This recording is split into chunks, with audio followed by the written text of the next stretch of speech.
Welcome back. In the previous video, we covered ordinary least square regression with gradient descent. Gradient descent being the method that we use to estimate our coefficient. So in this video, we're going to cover regularized method for regression. The basic idea of regularized method is that it tries to address some of the problems of ordinary least squares by imposing a penalty on the size of the coefficient. Now, we highlighted previously when it comes to ordinary least square or linear regression is that it is subject to outliers impact. Whenever you have any outliers, it actually shifts the coefficient quite substantially. Now, that's where the regularized methods such as ridge regression, lasso, as well as elastic net comes in. They each have a slightly different way of imposing or regularizing the so-called coefficient and imposing a penalty so that the coefficient is actually regularized, okay, or restricted is probably the other way to actually look at it. So the ridge regression, what it does is that it imposes a penalty term. Now, in a normal ordinary least square, this is what you see. This is the minimum of your estimates minus the actual y, okay, square.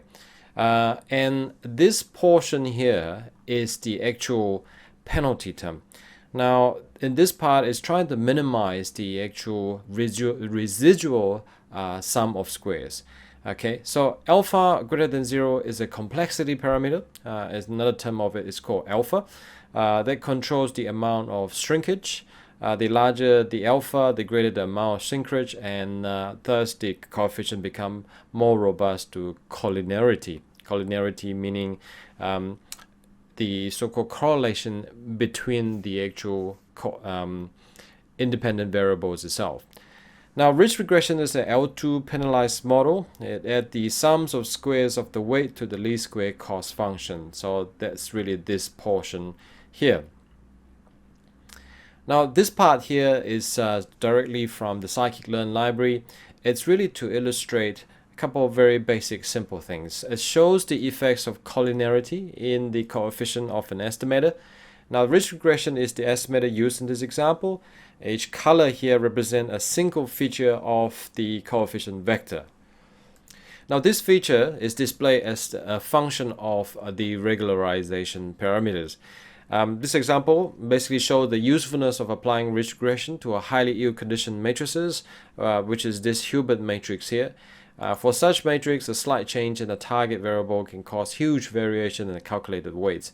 In such case, it's useful to use certain amount of regularization, such as alpha, to reduce the variation or the noise.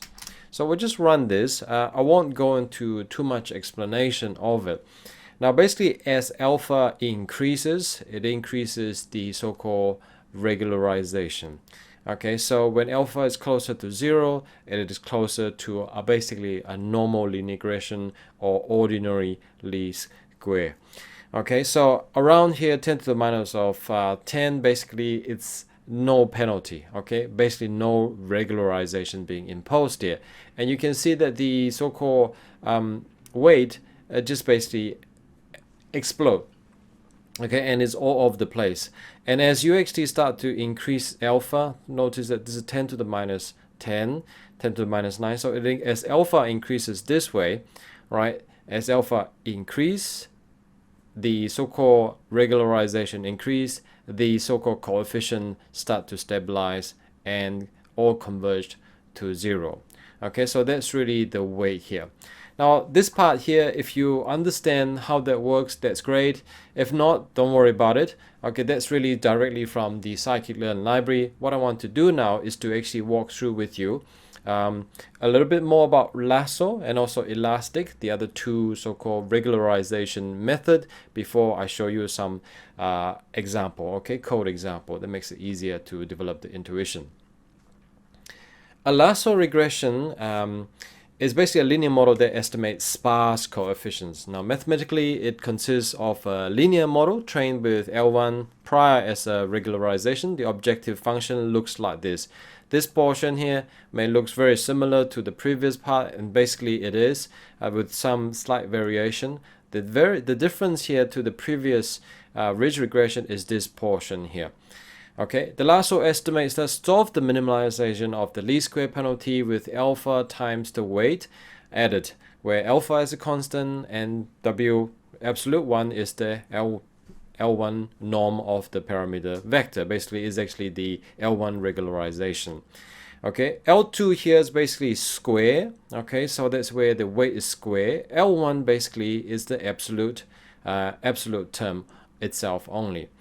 Now, ElastiNet is trained with L1 and as well as L2 prior as a regularization. Now, this combination allows for learning a sparse model where a few of the weights are non-zero like lasso, while still maintain the regularization properties of ridge. Okay. Now, just continue on the explanation of ElastiNet. Basically, it's actually a combination of both lasso and ridge. Now, lasso really is this portion here. As you can see, is actually duplicated here, and the W square, the L2, all right, regularization is this portion, and this is the portion that is exactly the same as ridge regression. These alpha and alpha 1 minus theta, 1 minus rho here, divided by 2, that's really this portion and this portion. So this is just the weightage of it. I wouldn't put too much weight and attention to that part. It's the key thing to pay attention to is this W1 and this W2. This is the L1 regularization, this is the L2 regularization. ElastiNet is useful when there are multiple features which are highly correlated with one another. Lasso is likely to pick up one of these at random, while ElastiNet is likely to pick up both. Now, the practical advantage of trading off between lasso and ridge is it allows ElastiNet to inherit some more ridge stability under rotation. So basically, the objective function to minimize in this case is really these two here. So just to summarize, the building block really is ridge as well as lasso. Now, the beauty with lasso is that if certain so-called independent variable it finds is actually correlated, it will just drop it off. Okay, let's just say x2 and x4 is correlated. What it will do is that it will likely drop either x2 or x4. Whereas ridge is different. Ridge will actually still give it a weight, albeit regularized or with a penalty, okay, imposed. Whereas linear regression will not pick up the collinearity at all. And what you're likely to get is that you will have exploding coefficient for these two, but at the opposite end. For the x2 and x4 that I was talking about, one might be plus 10, whereas x4 might be minus 50. So really, really large coefficient to compensate for each other. That's where you're likely to see when it comes into effect, when you actually have the collinearity in effect. So enough of theory. Let's look at the code just so that it's easier to grasp. Now let's look at outliers impact. So what I really have done here, so the first cell here is just import some basic libraries that we need, and we're running a linear regression model as we did before. I set the seed to 42 so that you can replicate this. I set the samples is 100. I've instantiated the linear regression. This is the so-called generated function here. So let's just move this here so that it's easier. You don't get confused with the actual code itself. So let's look at this formula and just try to understand it a little bit. So we are generating 100 random numbers, normal random numbers, and multiply it by 10, so basically magnified. And the slope of this random number is 0.5, so it's half, plus 2 times, this is really the noise term here. Okay, so, and we instantiate the linear regression, we fit it, and we run prediction on the actual random number, which is the x, or the independent variable, or the predictor variable. So we plot that out, plot the scattergram diagram of the x and also the y. We call RNG random number and y generated number, and we plot the actual model, the so-called x again, and also the predict that we actually ran here, and we print the coefficient. Now the coefficient here should really be 0.5. Okay, so this is just a basic model. There's no outliers here, so it's just really to you can see that the linear regression recovered this pretty well.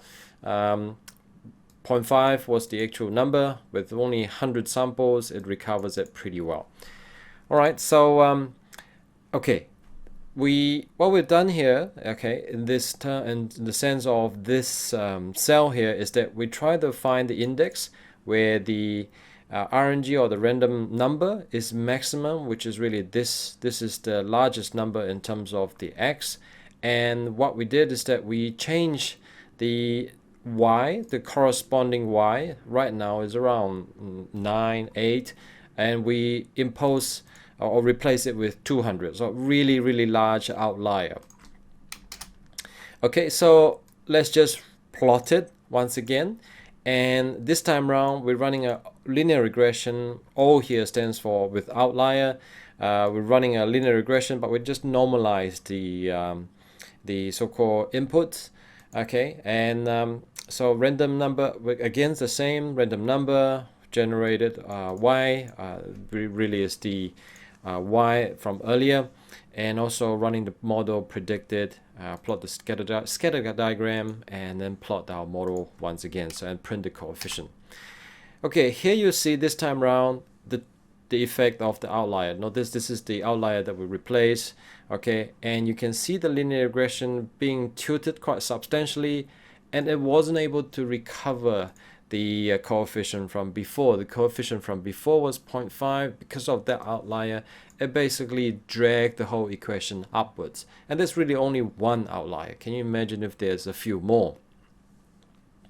Okay, let's look at Ridge. All right, remember this is a regularization technique. Okay, so let's see what is the effect here. We're plotting as usual what we had before, the figure, the scatter diagram, and this is our model. Okay, this line really is just setting the ridge, and also setting the alpha is equal to 1, which is quite large, and then we're fitting the model here, and finally we run the prediction on the X, or the independent variable. We plot the scatter diagram, which is already done here, so let me just delete that. We don't need to repeat that. Okay, so let me just tidy the cell so that it's easier to see the okay, so we set the figure to that size, we plot the scatter diagram, and we plot a straight line of the ridge regression model. Okay, this is what's predicted, so this is our Y, and we plonk it here, and we print the actual coefficient itself. So let's run this, and you can see that the ridge is substantially better at recovering the original coefficient, which is 0.5, and this is 0.46. It basically ignore, all right, the you know, it actually, although it still gave some weight to it, but it actually you know, is not as badly affected as the linear regression, which is substantially being affected.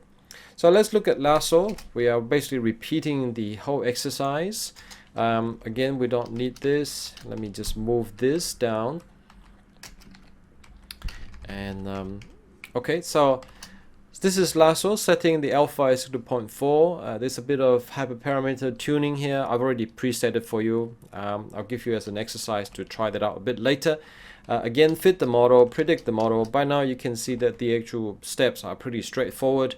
Plot the figure, set the figure size to 10.8, scatter diagram, plot our model, and print the coefficient. Okay, as again, you can see that with lasso, it is able to actually pretty much and quite closely recover the 0.5 slope. Again, it basically is not affected by the single outlier at all. And finally, we're looking at the elastic net. Okay, and again, same model. We don't need this line once again. Okay, so we just need to plot the figure, plot the actual original data, plot our model and its prediction, and print the coefficient. Again, with elastic net, 0.45, which is pretty good. Okay, 0.45, 0.48, and 0.46. So in this case, lasso performed the best, followed by ridge, and finally followed by elastic net regression. Okay, just to summarize, this is a question in Stack Exchange. So by now you probably are thinking, oh, when do I use lasso, when do I use ridge, or when do I use elastic net? Not elastin, elastic net. Well, ridge regression can zero out all the coefficients. So you either ended up including all of the coefficients in the model or none of them. Okay, so that's really everything is contained. All of the so-called independent variables is actually included in your models. It's just the actual coefficient estimates is won't be zero. Okay, lasso does both parameter shrinkage, okay, and variable selection automatically for you, so you don't have to worry about that. So some of the parameters or the variable, it will just select or remove it or give it a zero weighting altogether. Now, if some of your covariates are highly correlated, you may want to look at the elastic net instead of lasso. If you want to look at more references, you can look at the lasso page. And the last one really is actually more of a book that's uploaded. And feel free to actually have a look at it. It's actually Stanford, one of the professor wrote this book. It's called Elements of Statistical Learning. It's really a very comprehensive book. I've read through it. I can't remember how many pages now. I think it's 300-400 pages. It's basically provided online for free, so feel free to actually look into it.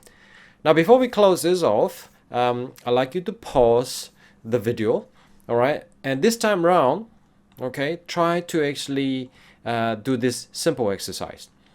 Change the y to 100, okay? See if you can do this same exercise. Find the smallest number of the axis, which is the RNG here, which is this one here, and put a really negative number like -200, and run the whole exercise again. And just so that you actually develop some intuition, try a smaller alpha for ridge, a different number for lasso, and again another different number for elastic net. So try that out, okay? Give yourself a chance to play with the model. That's really the best way to develop the intuition. And when you've done that, continue with the video. When we come back, I will summarize the lesson itself. How did that go? I hope you have found the exercise useful. Really, the whole exercise here is for you to actually develop an intuition. So let's just say I mentioned before, now instead of finding the max, we find the min. Instead of 200, we change it to -200, and basically run the whole exercise once again. And you can see that the coefficient is far worse now, 1.5. We run the ridge regression. If we change it to 0.5, see what happened. See, notice that it's not doing so well now. It's 1.00. So this is where you might actually have to increase the alpha in order to actually compensate for that. So if you use 0.4 again, notice that lasso is also impacted, but not as bad as the linear regression, elastic net.